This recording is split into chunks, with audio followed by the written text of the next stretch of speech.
À la question « Dieu existe-t-il ?», les philosophes du XIXe siècle, les philosophes dits du soupçon, répondraient au fond « on s'en fiche ». Ce qui les intéresse, c'est de savoir pourquoi les hommes ont inventé les religions. Quelles sont les sources psychologiques, sociales, politiques qui sont à l'origine des religions? Pourquoi les hommes ont-ils créé Dieu, en quelque sorte? Vous pouvez vous trouver face à des questions de ce type. La croyance est-elle une illusion rassurante? Est-ce une faiblesse de croire? Sachez qu'elles font directement référence à ce que l'on nomme les philosophies du soupçon. Pourquoi du soupçon? Ces philosophes soupçonnent nos croyances les plus belles et les plus hautes d'avoir leurs racines dans des mobiles peu avouables, dans des faiblesses, dans des complexes. Seconde idée partagée par les philosophes du soupçon, ce n'est pas Dieu qui a créé les hommes, mais d'une certaine façon, les hommes qui ont créé Dieu. Ils l'ont créé pour répondre à des angoisses, pour répondre à des besoins humains. La troisième idée, c'est que la religion est une illusion et que cette illusion nous empêche de nous libérer de nos aliénations, que ce soit des aliénations individuelles ou des aliénations collectives. Quatrième idée partagée par ces philosophes, l'idée de progrès. Ce sont des philosophes d'après les Lumières. Donc ils croient au progrès de l'humanité. Et chacun est persuadé que l'humanité, en progressant, abandonnera la religion, n'en aura plus besoin, puisque ça n'est qu'une réponse à un besoin. Les plus illustres représentants des philosophies du soupçon sont Marx, Nietzsche et Freud. Nous allons commencer par parler de Marx. Retournez à votre cours sur le travail.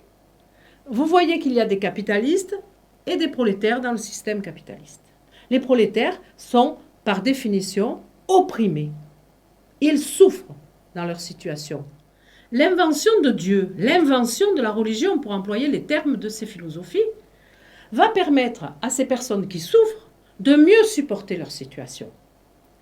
Parce qu'elles vont se dire qu'elles vont être récompensées de tout leur malheur dans un autre monde, cet autre monde imaginaire dans lequel elles rêvent de se réaliser pleinement. Grâce à cela, elles vont plus facilement mieux supporter leur souffrance. Et la religion, au fond, va agir comme un calmant, comme une drogue. Et la phrase célèbre de Marx, c'est « la religion, c'est l'opium du peuple ». Le soupir de la créature opprimée, c'est-à-dire l'expression de l'oppression et de la souffrance du peuple. Vouloir que le peuple abandonne sa religion, abandonne ses croyances, ses illusions, Marx dit que la seule solution, c'est de vouloir aussi, donc, que disparaisse la situation sociale, le système économique, qui, en générant les souffrances du peuple, a généré ce besoin de religion. Donc, on ne peut pas combattre la religion en tant que telle. Pour la combattre, il faut combattre le système capitaliste.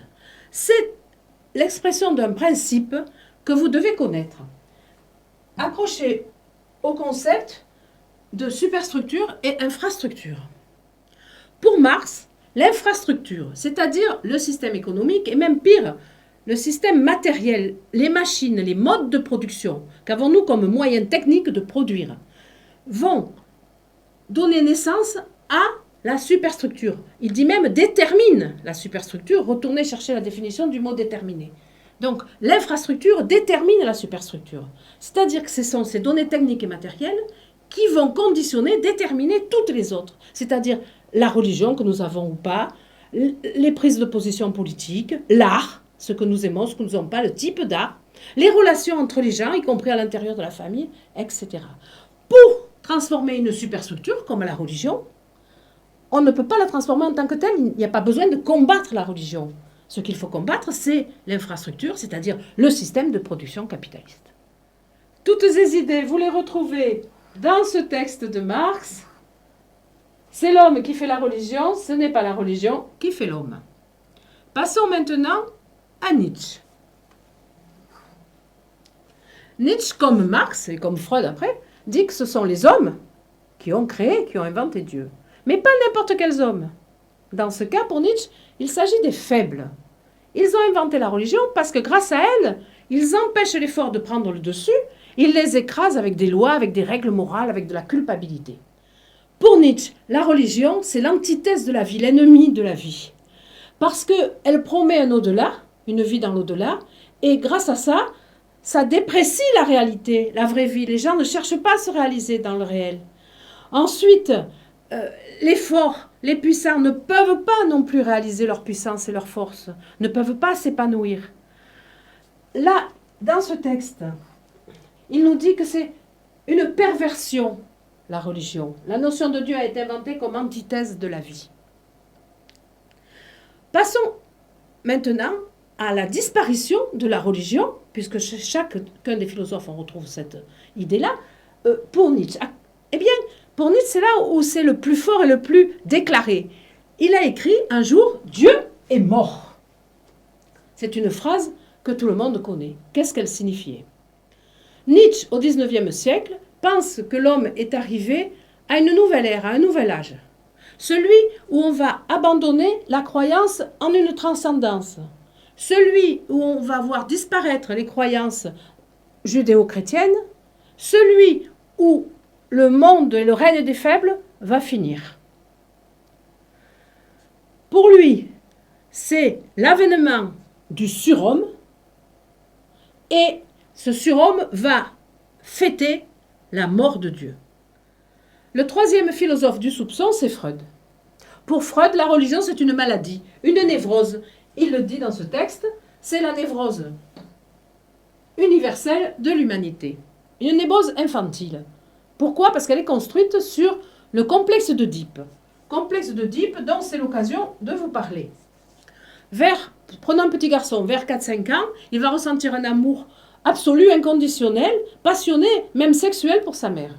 À ce moment-là, il va trouver face à lui son père ou l'image du père, si c'est symbolique, et ce père va lui dire de façon inconsciente, l'attitude de son père va lui dire « Cette femme, c'est la mienne et ça ne sera pas la tienne ». Elle t'est interdite, c'est l'interdit de l'inceste. C'est le premier interdit qui va susciter le premier et le plus gros des refoulements de l'enfant.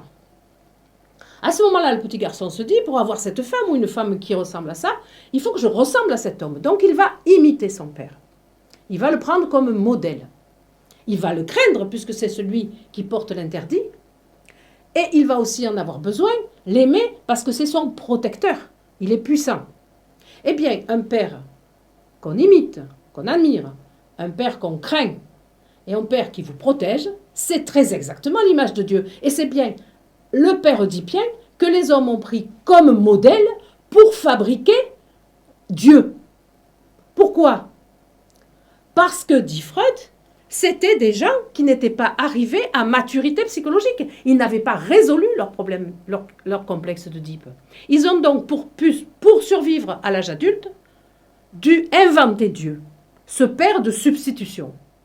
Donc, à nouveau, disparition possible de la religion, dès l'instant où l'être humain en tant qu'individu, ou l'humanité tout entière, arrive à un stade de maturité, arrive à dépasser son complexe d'Oedipe, arrive à un âge adulte, et je vous renvoie à Auguste Comte là. Vous trouverez donc ceci dans le texte. Vous dites que l'homme ne saurait absolument pas se passer de la consolation de la religion. Moi, je dis au contraire. On peut reprocher à ces philosophes, et plus particulièrement à Marx et Freud, d'avoir un petit peu fait la même chose que les religions qu'ils critiquent. Ils ont présenté leurs théories et leurs idées comme des vérités avérées, quasiment des dogmes, et ils ont refabriqué un système social qui reproduit les églises. C'est-à-dire qu'il y a une hiérarchie, il y a une parole sacrée qu'on ne peut pas mettre en doute, il y a une inquisition quelque part, et des chapelles, des gens qui se battent parce qu'ils comprennent Marx d'une certaine façon ou Freud d'une autre.